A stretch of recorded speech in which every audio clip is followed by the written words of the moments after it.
Vote ঘোষণা হওয়ার পর থেকে রাজনৈতিক উত্তেজনা পুরসুরা ব্লকে। তৃণমূলের গোষ্ঠীদ্বন্দ্বের ফলে পুরসুরা ১ নম্বর পঞ্চায়েতের প্রধান অফিসে গেলে বাধা দেওয়ার অভিযোগ ওঠে উপপ্রধানের বিরুদ্ধে। অবশেষে পুরসুরা থানার ওসি বিশাল পুলিশ বাহিনী এনে পরিস্থিতি নিয়ন্ত্রণ করেন।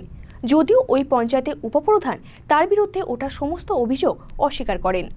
একমাত্র আন্তর্জাতিক খ্যাতিসম্পন্ন জ্যোতিষ, হস্তরেখাবিদ ও বাস্তুবিদ, একাধিক অ্যাওয়ার্ড প্রাপ্ত, স্বর্ণপদক ও স্বর্ণমুকুট প্রাপ্ত ডক্টর অঞ্জন শাস্ত্রী।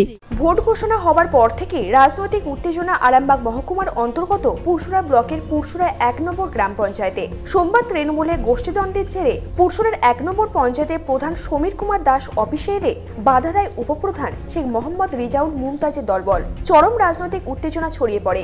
ঘটনাস্থলে ছুটে আসে পুরসুরা থানার ওসি সহ বিশাল পুলিশ বাহিনী। জানা গেছে, উপপ্রধানের দাপটে দীর্ঘ ৬ মাস প্রধান পঞ্চায়েতে কাজ করতে পারেনি। এলাকার মানুষ কোনো উন্নয়নমূলক পরিষেবা পায়নি। এইরকম পরিস্থিতিতে নাটকীয়ভাবে রবিবার পুরসুরার বিডিও প্রধান পঞ্চায়েতে না আসায় উপপ্রধানকে প্রধানের কাজকর্মের দায়িত্ব দেন। কিন্তু ভোট ঘোষণা হওয়ার পরই নাটকীয়ভাবে ঘটনা অন্যদিকে মোড় নেয়। তৃণমূলের উচ্চ নেতৃত্বের নির্দেশে প্রধান সমীর কুমার দাস সোমবার সকাল ১১টা নাগাদ পঞ্চায়েতে আসেন। আর তখনই পুরসুরা ১ নম্বর পঞ্চায়েতের উপপ্রধান ও তার দলবল তাকে বাধা দেয়। নিরুপায় হয়ে প্রধান সামনে পুরসুরা থানায় ঢুকে পড়েন। এরপর পুরসুরা থানার ওসি বিশাল পুলিশ বাহিনী নিয়ে পঞ্চায়েতে আসেন এবং পঞ্চায়েত প্রধানকে কাজে যোগ দিতে বলেন। শুরু হয় পুলিশের সঙ্গে বচসা। মুহূর্তের মধ্যে উত্তেজনা ছড়িয়ে পড়ে। পুলিশ পঞ্চায়েতের ১০০ মিটারের মধ্যে সমস্ত জমায়েত ভেঙে দেন। এই বিষয়ে পঞ্চায়েত প্রধান সমীর কুমার দাস বলেন, পঞ্চায়েতে কাজের পরিবেশ ছিল না। প্রত্যেক কাজে বাধা দেওয়া হয়েছে। মারধরের হুমকি দেওয়া হতো, ভয়ে আসেনি। প্রতিনিয়ত খুনের হুমকি দেওয়া হতো। কিন্তু পুনরায় উচ্চ নেতৃত্বের আশ্বাসে মানুষের কাজ করব বলে পঞ্চায়েতে এসেছি। দল নির্দেশ দিয়েছিল, এসেছিলাম, কিন্তু আমাকে এরকম ঢুকতে দেয়নি। এই উপপ্রধান, তারপর আরও সদস্য আছে দিলীপ পণ্ডিত, ঢুকতে দেবে না। ওদেরকে নাকি ভিডিও চার্জ বুঝিয়ে দিয়েছে। অভিযোগ কিছু নেই, ওনারা আমাদেরকে স্বচ্ছভাবে কাজ করতে দেয়। প্রত্যেক বুথের প্রত্যেক সদস্যকে দায়িত্ব দেওয়া হয়েছিল সে তার বুথকে দেখে মানুষের সাথে কাজ করবে। সেই কাজ ওনারা করতে দেয়নি আমাকে। শিশুদের নেতৃত্বকে এবার জানাতে হবে।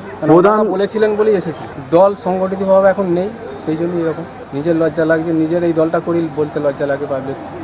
দীর্ঘ বামফ্রন্টের সঙ্গে লড়াই করে এসে আজকে যে দলের ছেলেরা এইভাবে দলীয়ভাবে আমাকে হেনস্থা করছে, দল উপনেতৃত্ব, জেলা নেতৃত্ব দেখছে বসে। অনেকবার জানিয়েছি, তার কোনো পদক্ষেপ নেই। অন্যদিকে ওই পঞ্চায়েতের উপপ্রধান শেখ রিজাউল মুমতাজ বলেন, কোনো সমস্যা ছিল না। উনি ৬ মাস পঞ্চায়েতে আসেননি। সাধারণ মানুষ কোনো সরকারি পরিষেবা পাচ্ছিল না। তাই পুরসুরার বিডিও আমাকে প্রধানের দায়িত্ব দেন। কিন্তু উনি আবার পঞ্চায়েতে এলেন দায়িত্ব নিতে। এটা মানুষ মেনে নেবে না। এতদিন কেন উনি দায়িত্ব পালন করেননি সেই প্রশ্নের উত্তর দিতে হবে। আমরা বাধা দিইনি, সাধারণ মানুষ ওনাকে বাধা দিয়েছে।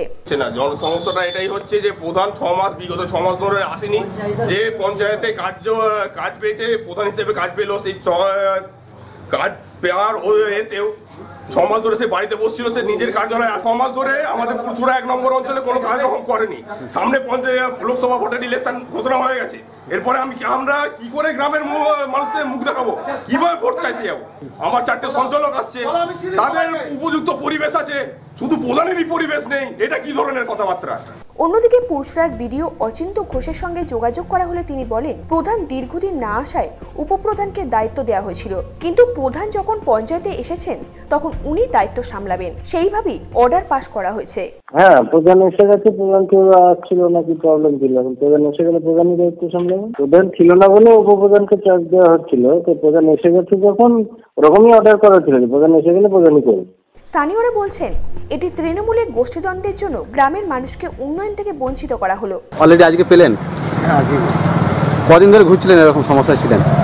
আমি একটা আজই এলুম। আচ্ছা, পরিষেবা পেয়ে কতটা খুশি? খুশি তো বটে। আমি কাজ ঠিকঠাকভাবে যে কাজে এসেছিলেন কাজ মিটে গেল। ভোট ঘোষণা হওয়ার পরের দিনই পুরসুরা তৃণমূলের গোষ্ঠীদ্বন্দ্বে বেশ অস্বস্তিতে তৃণমূল। এখন দেখার তৃণমূলের উচ্চ নেতৃত্ব পুরসুরার গোষ্ঠীদ্বন্দ্ব মেটাতে কি ব্যবস্থা নেয়। নিউজ আজ বাংলা, পুরসুরা।